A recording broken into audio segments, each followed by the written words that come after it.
La última fuerza elemental que nos queda por ver es el espacio. Esta fuerza elemental igual es un poquito más difícil de descifrar que las otras, que son más nítidas.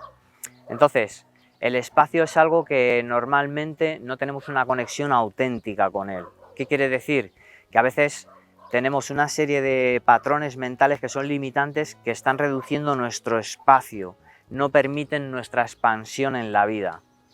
Es decir, en el momento en el que conectáramos con la cualidad auténtica del espacio, tendríamos muchísima libertad para que todos los demás elementos tuvieran cavidad.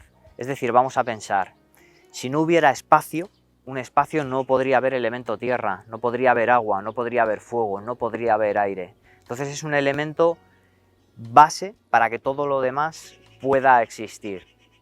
Entonces, esta fuerza elemental, para conectar con ella, tendríamos que ir a un sitio. Por ejemplo, podemos subir al alto de una montaña y tener unas vistas amplias. Podemos ver el cielo abierto cuando no haya nubes y eso nos va a conectar directamente con el espacio.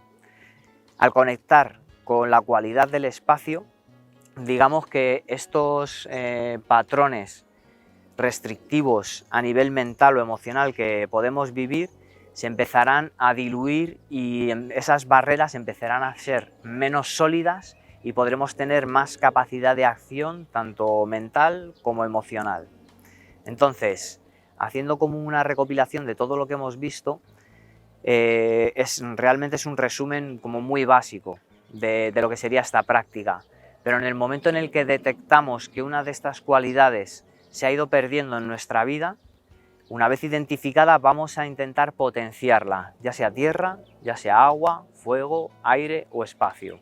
Entonces, normalmente es una la que se desajusta, no es que haya tres desajustadas, es que con que una se desajuste puede alterar las demás, pero en el momento en el que identificamos la raíz de la que es la prioritaria, trabajar con ella, las demás se estabilizarán de manera natural y armónica.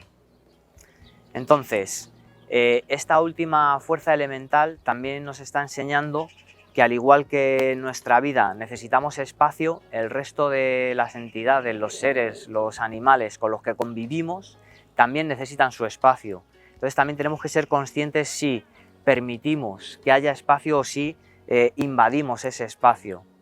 Entonces, al ser conscientes primeramente de nuestro espacio y tenerlo, vivirlo, habitarlo y conectar con ello, también podríamos tener acceso a reconocer si las demás personas también, sus fuerzas elementales están en armonía o no, para tener como una mejor relación con el exterior.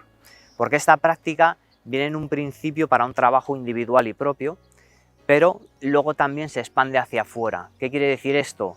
Que nos va a facilitar la vida desde el punto en el que estamos, pero luego también va a ser hacia afuera, es decir, vamos a tener solidez en nuestras acciones gracias al elemento tierra, vamos a fluir y vamos a dejar fluir, vamos a tener creatividad y vamos también a admirar la creatividad que tienen otras personas, vamos a tener nuestra propia libertad de acción y vamos a permitir sin juzgar la libertad de acción de otras personas, y vamos a disfrutar de nuestro espacio y vamos a permitir que la gente también tenga su propio espacio para poder disfrutarlo. Todas estas prácticas, como digo, podemos tener acceso a la naturaleza, donde encontramos estas fuerzas de manera fácil, pero si vivimos en una gran ciudad también tendríamos que usar un poquito nuestra imaginación para buscar un sitio en el que podamos conectar con estas fuerzas. Muchas gracias y hasta la próxima.